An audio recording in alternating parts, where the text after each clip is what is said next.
मंडळी, कसे आहात? मजेत आहात ना? आज भरपूर दिवसांनी मी ब्लॉग टाकत आहे।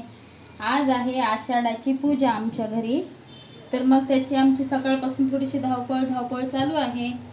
आणि आमच्या इकडे आषाढामध्ये पुरी आणि हिरवी भाजी, भजी, भात, गूळ, दही असं आमच्या इकडे नैवेद्य असतो।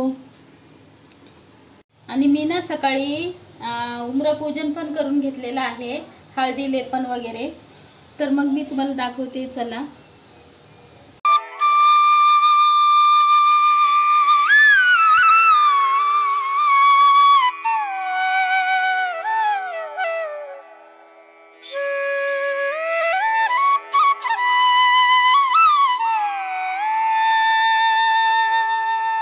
उम्रपूजन तुम्ही बघितलात मी कसा केलेला आहे।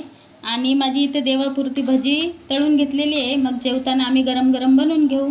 चला आता मी नैवेद्याचं ताट भरून घेते आणि आम्ही आता घरामध्ये पण नैवेद्य ठेवू आणि देवीला पण घेऊन जाऊ।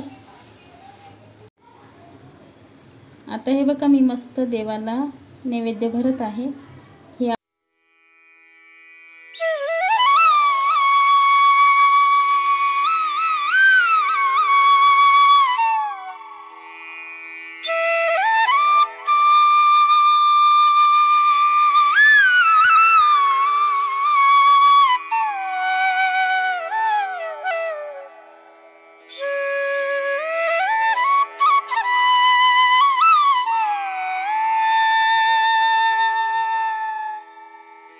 आता मी याच्यावर थोडं थोडं दही घालून घेणार आहे, कारण देवीला दही भात हा खूप प्रिय आहे। आणि आमच्या इकडे असं लिंबू, हिरवी मिरची असं हे पण ठेवतात।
जस्ट मी मंदिरातून आलेली आहे आणि आमची पूजा वगैरे छान झालेली आहे, कारण पाऊस पण भरपूर येत होता आणि मंदिरामध्ये आम्ही असल्यामुळे तेवढा काय आम्हाला पाऊस वगैरे काही लागला नाही. आणि आता आम्हाला जेवायला बसायचं आहे. तर माझा हा आजचा छोटासा व्हिडिओ तुम्हाला कसा वाटला? आवडला असल्यास लाईक करा, शेअर करा आणि सबस्क्राईब करा. भेटू आपण पुढच्या व्हिडिओमध्ये. बाय.